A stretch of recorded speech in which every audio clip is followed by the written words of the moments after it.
مرحبا يا جماعة الخير، اسمي نداب دافيدسون، عمري 39 سنة وأنا بشتغل المدير مشاريع في فرع البناء. اليوم بدي أحكي لكم عن مهنتي وعن إدارة مشاريع بشكل عام.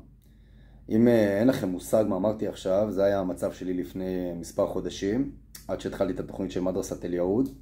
הרבה שנים יש לי את החלום של ללמוד ערבית, וכשהחלטתי ללכת על זה, אז הגעתי לתוכנית של מדרסת אליהוד.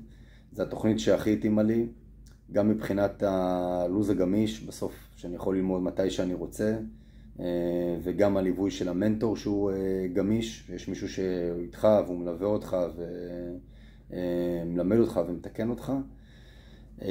ובנוסף הדרך שבה, האופן שבו אחיה מפרט מסביר את השיעורים ועובר שלב שלב, לאט, מסודר, התאים לי וגם למדתי מזה המון.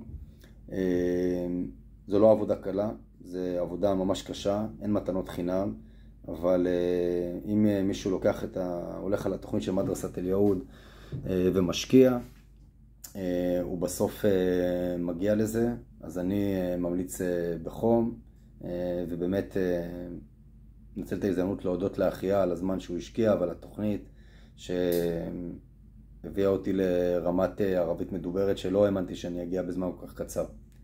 אז תודה ובהצלחה לכל מי שמתחיל ללמוד.